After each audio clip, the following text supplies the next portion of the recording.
Hello दोस्तों, Rahul commerce education में आपका स्वागत है। कॉमर्स बेसिक नॉलेज सीरीज़ 14 के साथ सीरीज़ का प्रारंभ करते हैं। Question first, in the series 1, 2, 3, 4, 5 mean and median is mean greater than median, median greater than mean, mean equal to median, mean lower than median. Question को ध्यानपूर्वक पढ़ना है। वीडियो को पॉज करके भी हम अपना आंसर दे सकते हैं। सीरीज़ 1, 2, 3, 4, 5 में समांतर माध्य और माध्यिका। समांतर माध्य बड़ा होगा माध्यिका से, माध्यिका बड़ी होगी समांतर माध्य से। समांतर माध्य तथा माध्यिका दोनों बराबर होंगे। समांतर माध्य छोटा होगा माध्यिका से।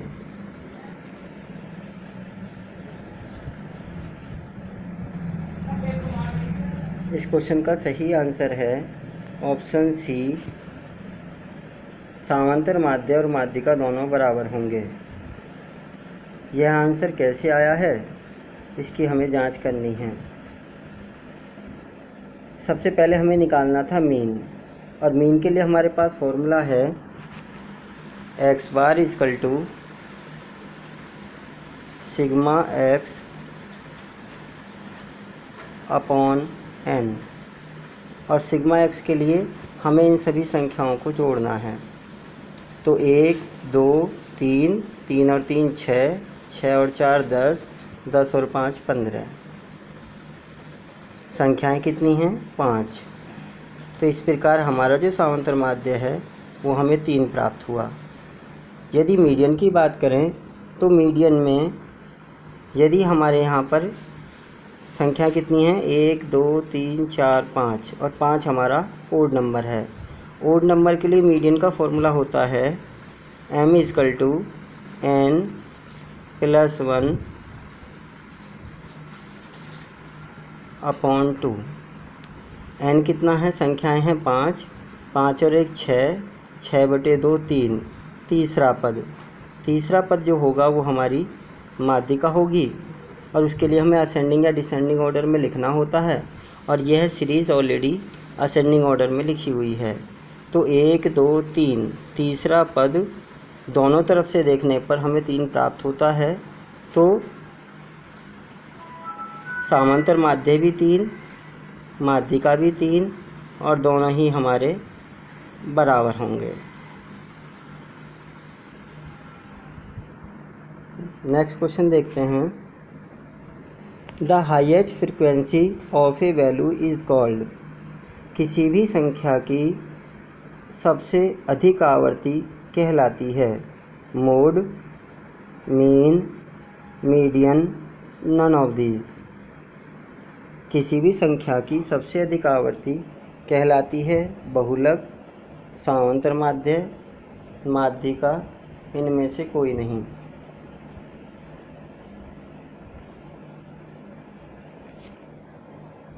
इस क्वेश्चन का सही आंसर है ऑप्शन फर्स्ट, मोड, बहुलक कहलाती है।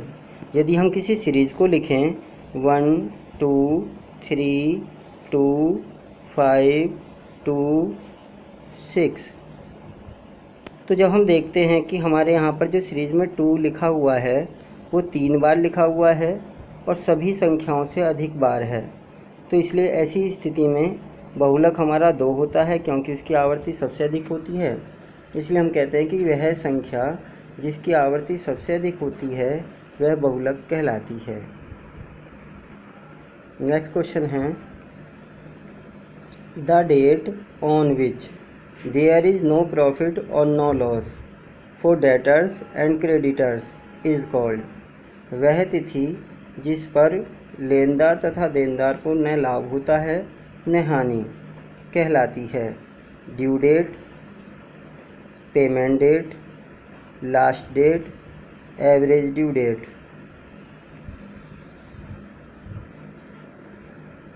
सभी को हर क्वेश्चन पर कमेंट करना है।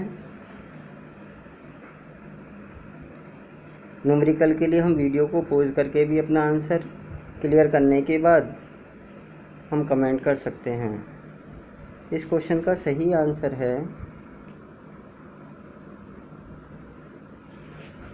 Option D, average due date, औसत भुगतान तिथि। क्योंकि हम जानते हैं कि औसत भुगतान तिथि वह तिथि होती है जिस पर न लेनदार और देनदार को लाभ होता है न ही हानि होती है। दोनों ही आपसी समझौते के द्वारा एक ऐसी डेट कैलकुलेट करते हैं जिससे दोनों पक्षों को न लाभ हो न हानि हो। नेक्स्ट क्वेश्चन है, विच एक्टिविटी इज़ कॉल्ड कॉमर्स। कौन सी एक्टिविटी, कौन सा कार्य कॉमर्स कहलाएगा? सेल्स, माल का बेचना, परचेज, माल का खरीदना, सर्विसेज, माल के क्रय और विक्रय के संबंध में दी जाने वाली सेवाएं, ऑल ऑफ दीज, उपरोक्त सभी।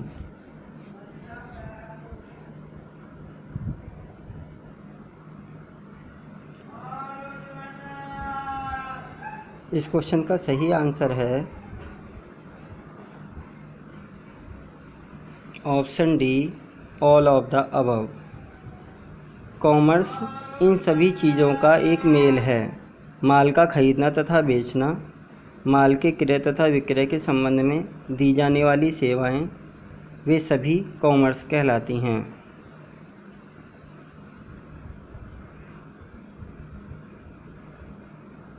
नेक्स्ट क्वेश्चन है, इनडायरेक्ट इनकम इज रिटर्न इन।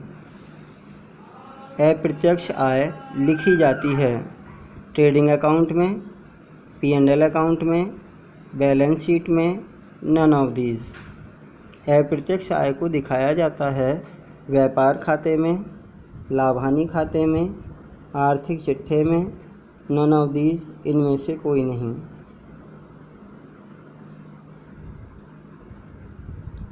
इस क्वेश्चन का सही आंसर है ऑप्शन बी, P&L अकाउंट। क्योंकि हम जानते हैं कि इनडायरेक्ट इनकम P&L अकाउंट के क्रेडिट साइड में दिखाई जाती हैं, जबकि इनडायरेक्ट एक्सपेंसेस P&L अकाउंट के डेबिट साइड में दिखाए जाते हैं और डायरेक्ट एक्सपेंसेस ट्रेडिंग अकाउंट में दिखाए जाते हैं। नेक्स्ट क्वेश्चन है, a teacher is teaching his son. This activity is called economic activity, non economic activity, business, none of these. एक अध्यापक के द्वारा अपने बेटे को पढ़ाना कौन सा कार्य कहलाएगा? इकोनॉमिक एक्टिविटी, आर्थिक कार्य, नॉन इकोनॉमिक एक्टिविटी, अनार्थिक कार्य, बिजनेस, व्यापार, नन ऑफ दीज, इनमें से कोई नहीं।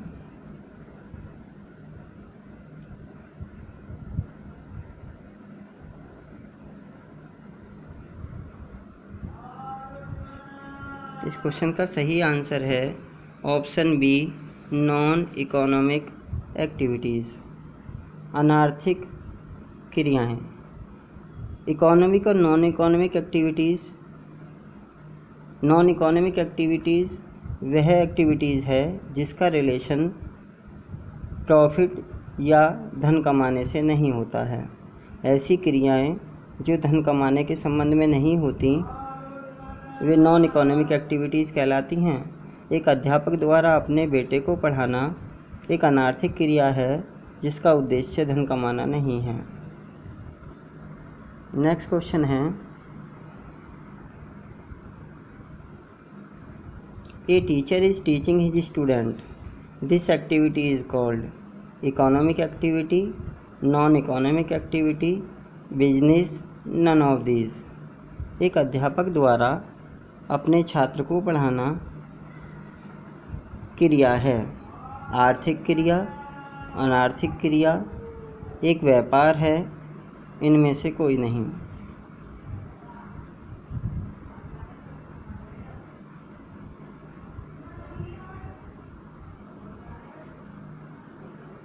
इस क्वेश्चन का सही आंसर है ऑप्शन ए, इकोनॉमिक एक्टिविटीज़। क्योंकि स्टूडेंट को पढ़ाना, बदले में पैसे का मिलना, धन का मिलना, धन से संबंध होना आर्थिक क्रिया कहलाता है। नेक्स्ट क्वेश्चन है, cash receive from Ram which account is called debit. Ram से प्राप्त हुए इस ट्रांजैक्शन में कौन सा खाता डेबिट होगा। Cash account, Ram account, bank account, none of these.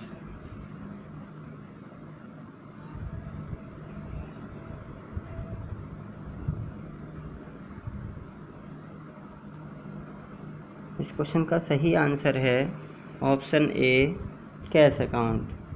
Cash receive from Ram, हम एक एंट्री पास करते हैं cash account debit to Ram, तो कैश अकाउंट डेबिट होगा।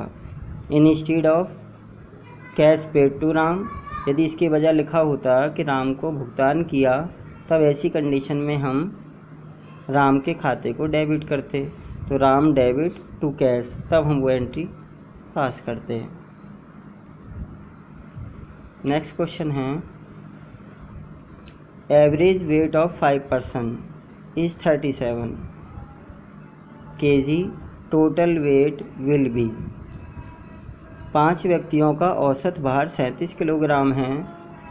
सभी व्यक्तियों का कुल भार होगा 165 kg, 175 kg, 185 kg, 195 kg।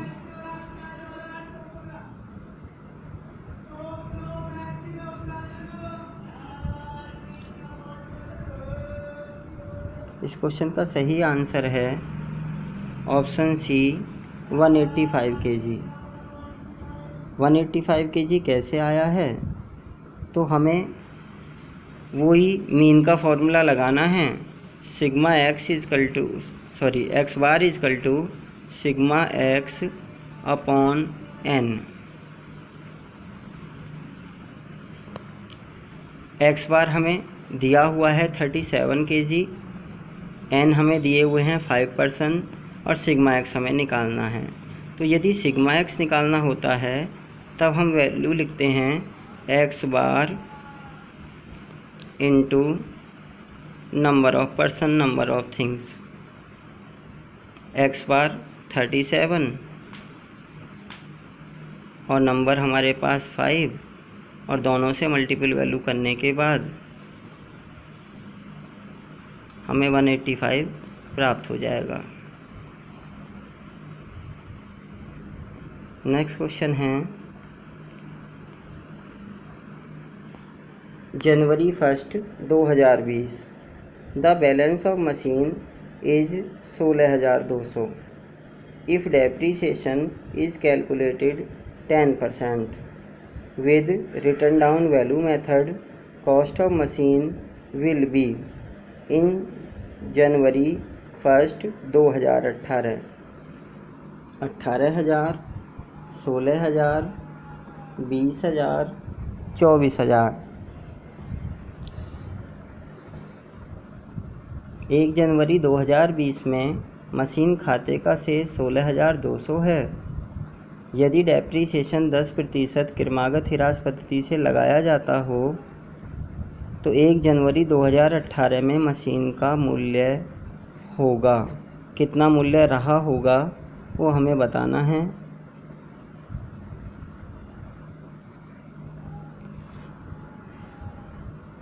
Numerical question के लिए हम वीडियो को पॉज करके अपने आंसर को वेरीफाई करने के बाद हम कमेंट कर सकते हैं, पर सभी क्वेश्चनों पर कमेंट करना चाहिए ताकि आपकी एक्टिविटी का पता चलता रहे।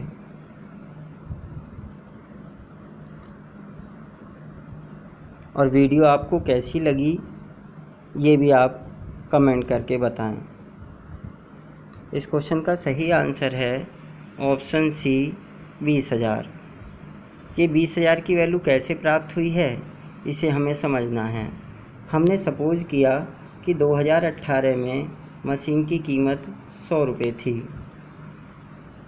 2019 में इस पर 10% का डेप्रीशिएशन लगा और वो वैल्यू हमने इसमें से घटा दी, तो हमारे पास वैल्यू आई 90। अगली साल फिर हमने डेप्रीशिएशन लगाया और डेप्रीशिएशन लगाने के बाद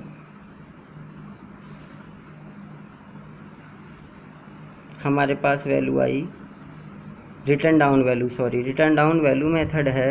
रिटर्न डाउन वैल्यू मेथड में हम कॉस्ट वैल्यू का ना लगा के डेप्रीशिएशन, हम तो बैलेंसिंग फिगर का लगाते हैं, तो पहला डेप्रीशिएशन हमने 100 पे लगाया, दूसरा डेप्रीशिएशन 90 पर लगाया और लगाने के बाद वैल्यू हमारी आई 81 रुपये।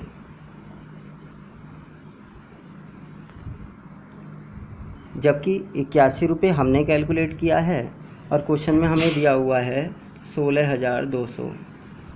तो 16,200 जो वैल्यू हमारी है उसे हम 81 से डिवाइड कराएं, इनटू लिखें 100 जो हमने माना था और वैल्यू क्रॉस करें। 81 दूनी 162, 2 जीरो हमारे पास हैं, 2 जीरो 100 की हैं और मल्टीपल करने के बाद हमारे पास 20,000 रुपये की वैल्यू आ जाएगी। यदि आपको यह वीडियो अच्छी लगी हो तो ऐसी ही वीडियो आगे पाने के लिए चैनल को सब्सक्राइब करें, वीडियो को लाइक करें और ज़्यादा से ज़्यादा अपने दोस्तों में शेयर करें ताकि इस सब्जेक्ट से जुड़े हुए हर व्यक्ति को इसका लाभ मिल सके। धन्यवाद।